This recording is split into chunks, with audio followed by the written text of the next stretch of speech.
as Sri Vishwanath Chakravarti Thakur explained, he wants to establish Bhakti as the ultimate process. But before he comes to that, he explains the process of yoga, but that also with a devotional mixture. And the idea is that in devotion there should be no envy, because except for devotion every other process can be performed individually. If you want to do Reiki, you don't need 10 people for that. You can practice yourself. If you want to do yoga, you can do it alone. Gyanmar, alone. But if you want to do devotion, then you need cooperation. Unless you want to take to just specific process of chanting and sit in a corner, which is not very practical for everybody. The type of devotion which is propagated here in Bhagavatam or by the Goswamis, Chaitanya Mahaprabhu specifically talks about Sankirtan, which means many people together cooperating. And cooperation is not possible unless one is free from envy. So even in the material world, people progress if they cooperate with each other. Therefore they have big corporates, which is a mixture of people coming together with one goal, or at least they accept one goal, although they all have their individual goals. And to satisfy their own individual goals, they agree to follow one goal which satisfies their individual goals. That is corporate. So here everybody comes together and their individual goals are all one. This is the difference, and this is possible only if we are, all the people who come together, they are free from envy. And this is what God wants ultimately. For all the things which have been described in scriptures, and there are various gradations of levels of consciousness. So the highest level which consciousness can attain is to be free from all envy. This is the ultimate development, you can say, or achievement or realization, to become free from enviousness. And we are envious because we identify with the body, and then all the dualities come into picture. So this meditation on universal form is an aid to become free slowly from this process and this defect of Matsarya, so that we can start seeing Lord in everything. So he has described this universe, the various planetary systems, as the different limbs of Lord's body. And then he started speaking about the various demigods who also represent the Lord. So this also signifies that there is ultimately one reality, one absolute truth, one personality, not many gods. Somehow people always seem to misunderstand this scriptures, or what is called Hinduism these days, that it is pantheistic, or there is worship of many gods. But all these gods, they are part of Lord's one body. That's what is to be understood. So there is variety, and all this variety is related to one. That is the beauty of this philosophy. Otherwise, Shankaracharya said that variety is false. And Buddhism says that variety does not exist because nothing actually exists. But there is only one and nothing else. Or people say that this exists and there is no one. That is atheism, or science propagates it, accepts whatever we say, but they don't accept that there is one personality behind all this. So the synthesis of all this is that there is ultimate one and he has this variety, and this variety exists at various different levels because it is manifestation of his energy. So basically, if we can study the consciousness, then we can understand the variety, because variety is based on consciousness and evolution is of consciousness. When consciousness evolves, then bodies evolve. So we are not against evolution, but the way it is propagated by the modern science or by Darwin, that is not complete. The evolution is there, but it is not just of the physical forms, but there is something beyond that which makes it evolve. So these are also different levels of consciousness, these representatives which are in the form of demigods. Because he talked about Indra and Kumaras and fire and so on.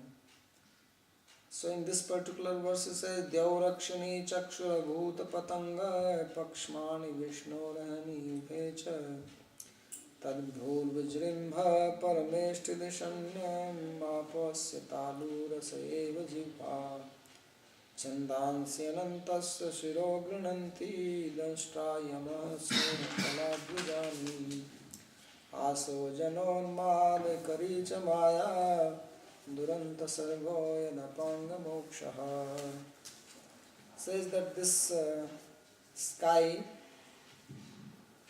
is the eyes of the Lord, and the light is the sense of seeing. As we read in the earlier verse, the sense and the external visible part of that sense, these are two separate things, because we spoke about the ears and the auditory sense. So similarly we have the visual sense, and then there are the visible eyes, which we call the eyes we see. So these are two separate things. The eyes which we see, this is the instrument, and beyond that there is an actual sense, visual sense, which makes use of these two eyes and gets information which is transferred to the mind by the sense. So therefore it says Dyaura Akshini, and this sky, which we call sky or the open space, these are the eyes, these physical ones, and Chakshura Bhuta, because Chakshu is singular and Akshini is dual. Literally both means eye. If you translate Akshini means two eyes and Chakshu means one eye.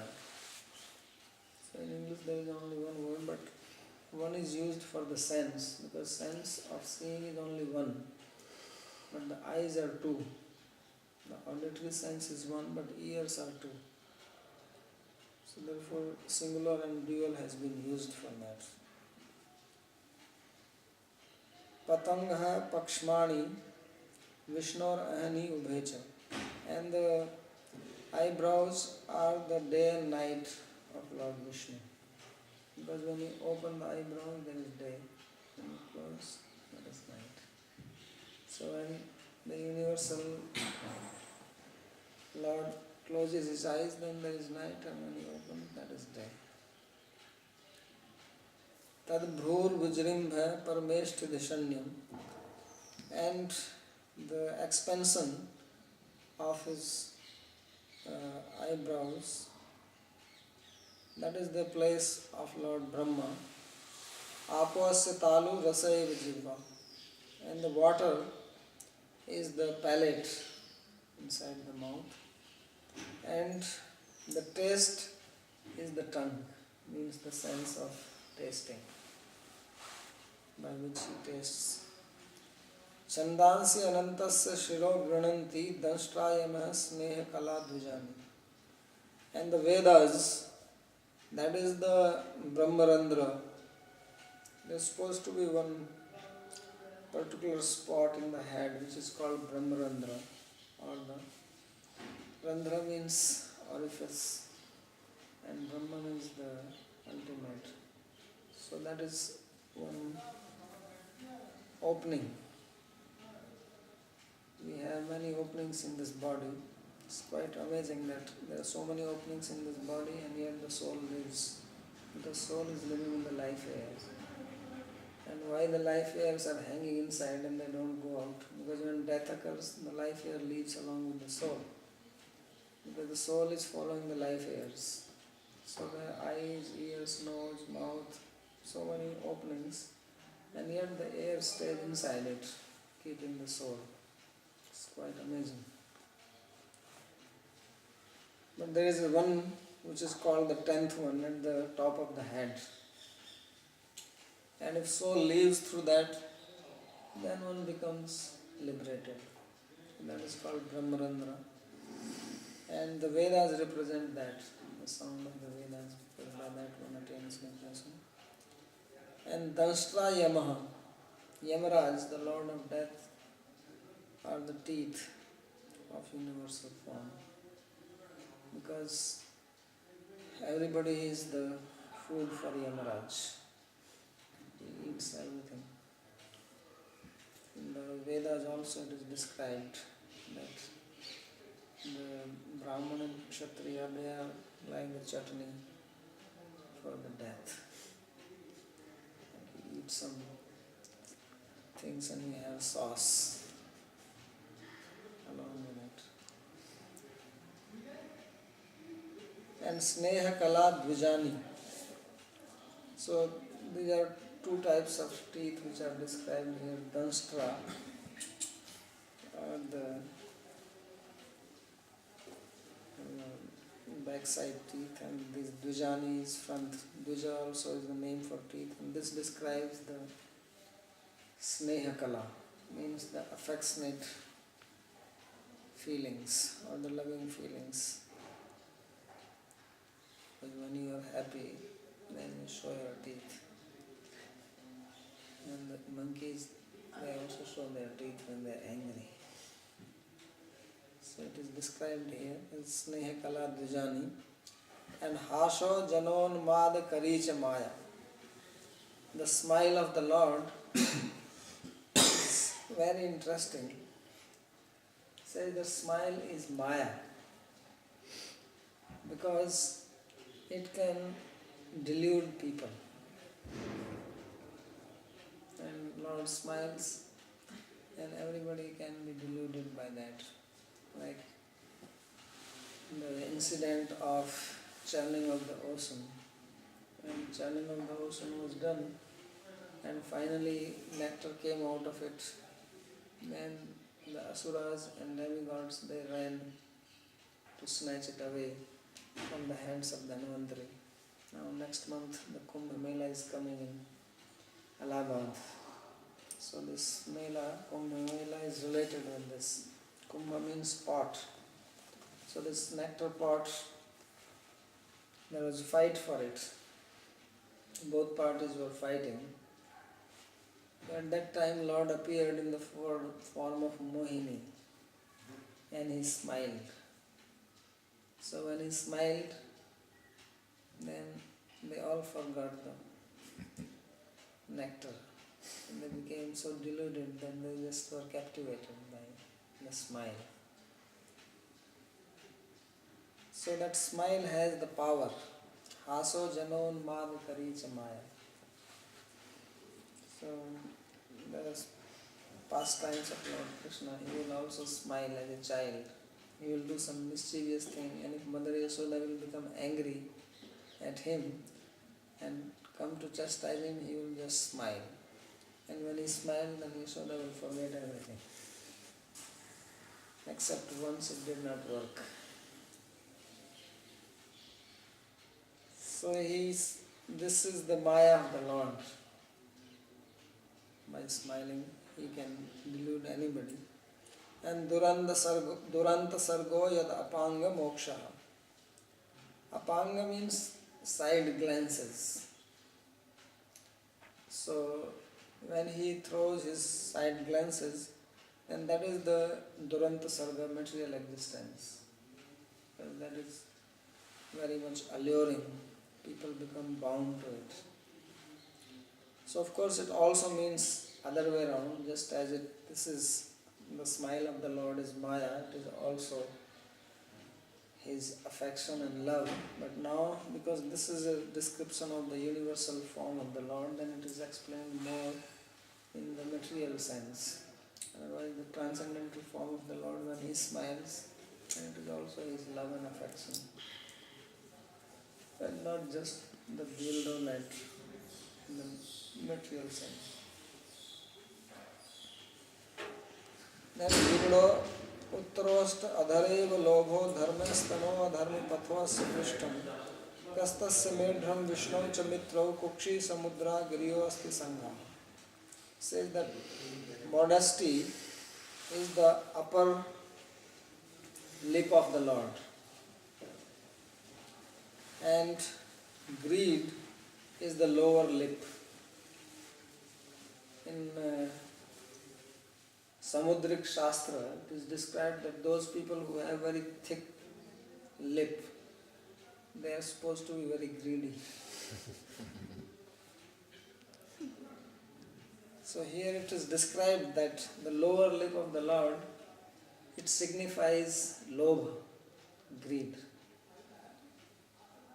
So interesting thing here to be seen is that usually we think that Lord is all good. He is the source of all good qualities. He is the creator, He is the maintainer. But we see here that He is the source of everything. Not only of good qualities but also bad qualities. Because there is nothing good or bad in Him. These good and bad, they are good and bad from our perspective. From Lord's perspective, if He has greed, if He has anger, if He has lust, then it is all transcendental for Him. And this is what we read in Krishna's pastimes in 10th Canto, because He also becomes angry and He breaks the pot. Or He is also maybe greedy for eating. But that is His manifestation of His love for His devotee, even that anger. He was angry because he wanted the affection from Mother Yashoda and so he was not getting it. So in Him, good or bad, both are good. Guna dosha drishir dosha gunastu ubhaya varjita. Krishna says that this guna and dosha, that this is good and this is bad, to consider this itself is bad. It says the only dosha, only defect is this duality of good and bad. But to rise above both, that is real guna, that is the good quality, that is a virtue. So in Lord everything is there, but when we use everything for our own sense gratification, then these things become binding. Then His smile becomes Maya, and His apanga moksha, His side glances, they become the cause for conditioning. Because this material nature is existing, and it becomes bewildering for us. Some things which look like smiling to us here and make us forget Him, and that is Maya. Or somebody's glances which make us forget Him, that is material condition. But if we relate all these things to the Lord, then the same thing becomes liberating. So they are being described that we can also have another vision of these things. When we meditate, then we can see that how Maya is also related to Krishna. Greed is also related to Him. Apanga moksha, the side glances, they are also related to Him. The teeth, death, all this He will describe. And dharma stano adharma pathvasya prishtam, and His breast is dharma, that is religion, the religious principles are His breast, and the backside is adharma, adharma pathvasya prishtam. So prishtha, which means something which is away from the Lord. Later on in this very canto, second canto, it is described that Maya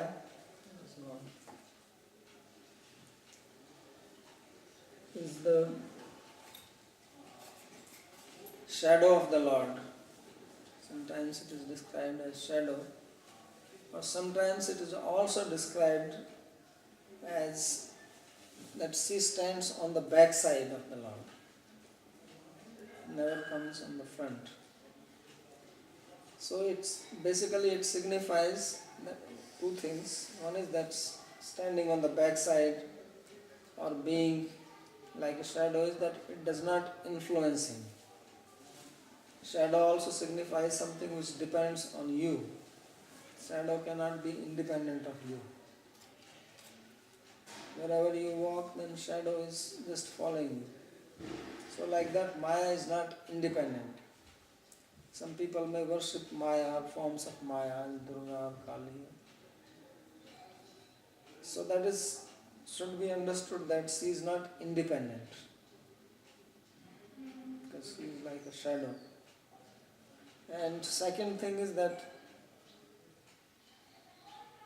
backside means being away. Because if somebody is on my backside, I don't see him, then he is as good as away from me. Because whether he is just standing behind me or he is standing 10 kilometers away, it makes no difference because I don't see him. So that is the meaning of Maya being on the backside. Means we lose consciousness. We are not aware. When we are in Maya, then we are not aware of the Lord. That is the meaning of being backside. And being on front means we are aware, that is called unmukha. We are facing towards the Lord.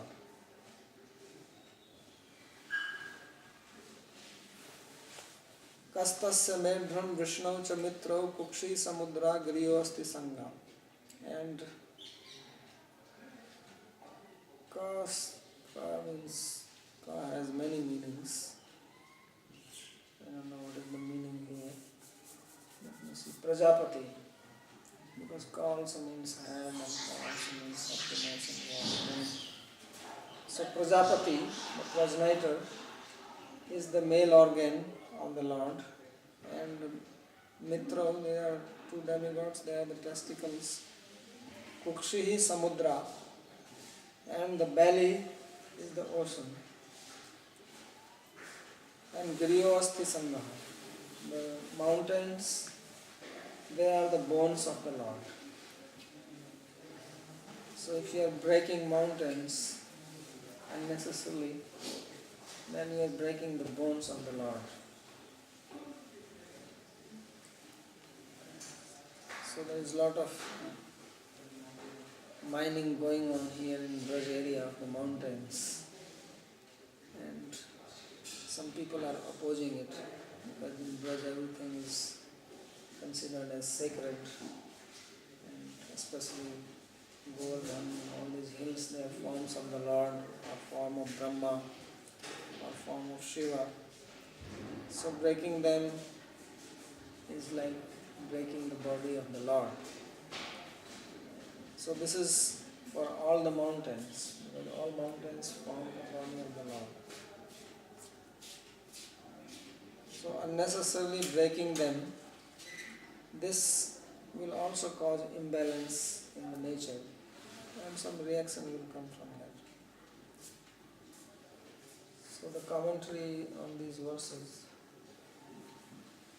says, Devahu antariksham tatratya suryascha akshini netra golake. Sri Vishwanath Chakravarti Thakur says that antariksha means this open space, and the sun. These are the two eyes which are visible. Yadva dyupadena manchaha kroshanti iti nyayena suryo lakshate. Or he says that the word dew, which he has translated as sky, it means also sun, because by the secondary meaning. The primary meaning is sky, but it can also mean sun in the secondary sense. Dyotata iti dew means that which shines. He gives one example. that manchaha kroshanti means the stage is making noise. There may be stage and people are on the stage and shouting. So he says stage is making noise. So it means not the stage is making noise, but people on the stage are making noise. So just as the meaning of the word stage or mancha here is people and not stage, in the same way the word dew, which literally means sky, does not mean sky but the sun which is in sky. Patangaha rupam chakshu indriyam. And the word patangaha, which actually means sun, he translates this as form. And this represents the visual sense of the Lord. Atra patanga padena taijasam rupam lakshate natu surya uchyate. So he says that here the word patanga does not mean sun, which is the usual meaning. Of course, the word patanga also has various meanings. People fly this kite here in India, and it is also called patanga. And a bird is also called patanga and flies. But here, patanga is also a word for sun. But in this particular verse, Sri Vishwanath Chakravarti says that it does not mean sun, but it means form, which is Taijas Padartha. Diva Suryasya Chakshini iti. Because the sky is the eye of the sun. And then he quotes one verse from 12th canto. It says, Etadvai Parusham Rupam Bhupado Dev Siro Nabha Nabhi Suryo Akshani Nase Vayu Karnau Desha Prabhu Ityadi Agrim Vakya Virodha.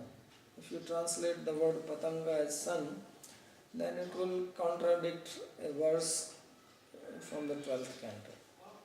For this reason he translates this as not sun but as form. Apaha Varunaha Taluhu Adhisthana. And the water represents Varuna, which represents the Talu or the palate of the Lord, which is the Adhisthana or the seat of Varuna. And Jivha Indriyam, the taste is the sense called the tongue. Chandansi Vedaha. Chandansi means the Vedas. Shiraha Brahmarandram, and Shira, which literally means the head, is this 10th hole in the head. Sneha Kalaha Putradi Sneha Vesa, and the affection towards son, etc. This is represented by the Dijani, the teeth. And Durant Sarga Apara Sansara. The word Durant Sarga means the natural word which is very difficult to transgress. Dharmastano Dakshinaha, Dharmastanad Dakshinata iti yukte. And this breast is the dharma. Then he quotes some statement, Dharmastanad Dakshinata. Kya Prajapati Medram Shishnaha. Mitro Mitravarno Vrishno Vandaposa. And then Prajapati represents the private parts and the two demigods, Mitra and Varuna. So this is the meditation which he is giving on the universal form of the Lord. So out of this, some things are visible to us and some are not. Actually, that which is given in the 10th chapter of Bhagavad Gita, that is more understandable.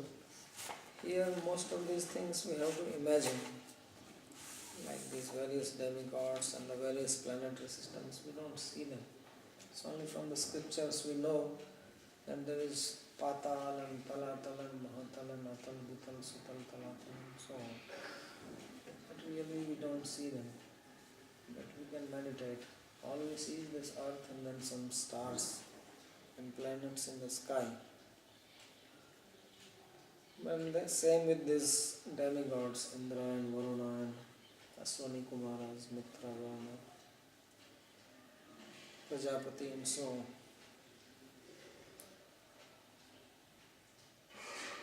So it says, Nadyo asya nadyo tanu ruhani mahiruha vishwatanor nirpendra anantvirya swasitam matarishva gatirvaya karma guna pravaha. Now these are some things which are visible and can be meditated upon. It says the rivers, they are the veins of the Lord. It's like we have the veins in the body carrying the blood. So similarly the rivers are the veins of the universal form. Tanu Ruhani Mahiruha, and the trees are the hair on Lord's body. So this is very practical meditation. So we can meditate upon.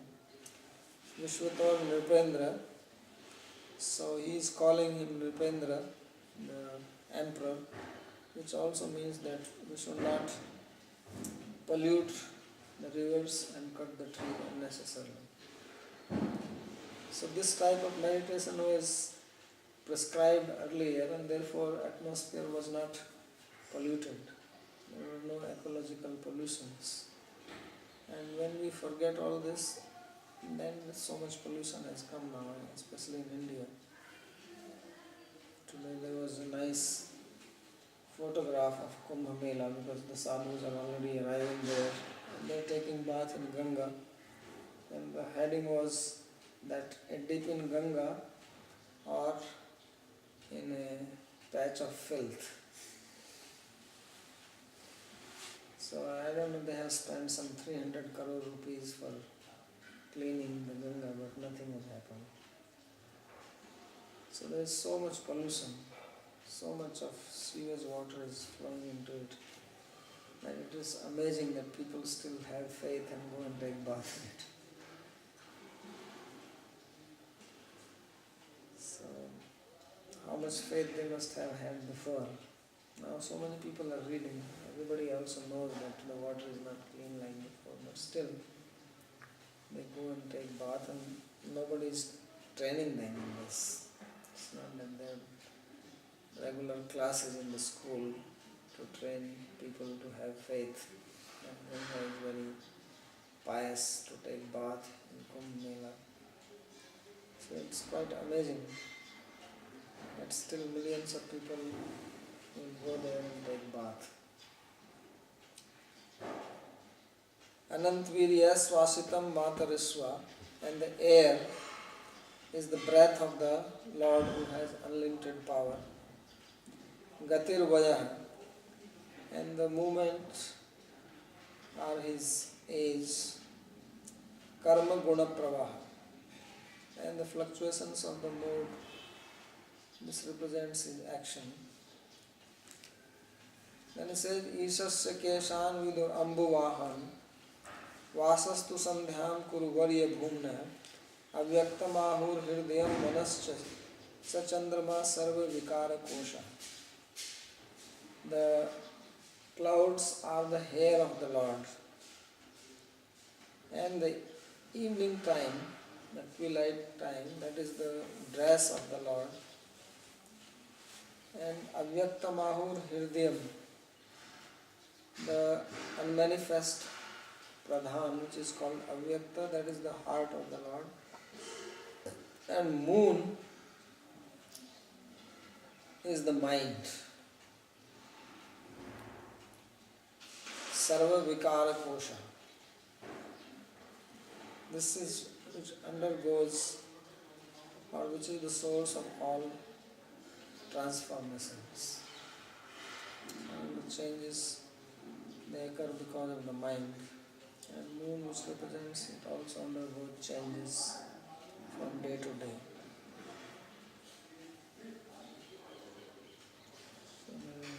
Listen, Vishwati tat tat padarthesu tishtati tanuriyasya satasya vishwatanu. So Lord is addressed in verse number 33 as Vishwatanu because He exists in everything of this world. And the word Vishwatanu therefore rightly means the universal form.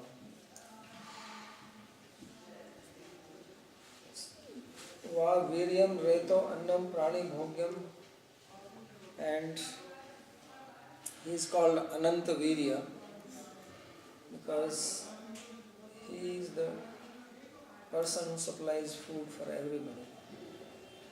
Gatir Gamnam Tasmad Vaya Ayu, and Gati is the movement, and because of that there is life. Praninam Jivan Avdhi Lakshanam Utpannam Karma Vyapara Tasmad Satvadi Gunanam Pravrittika, and the activities Karma Vyapara, that refers to his Guna Pravaha, the movements of the modes by which the living beings exist here. Sandhe Dve Avyaktam Mool Prakriti, and the two twilights, morning and evening, these are the two garments of the Lord. You see the picture of the Lord, he has two garments, he wears a dhoti and a chadar. So these are the two twilight times, in the morning time and in the evening time when the day and night meet.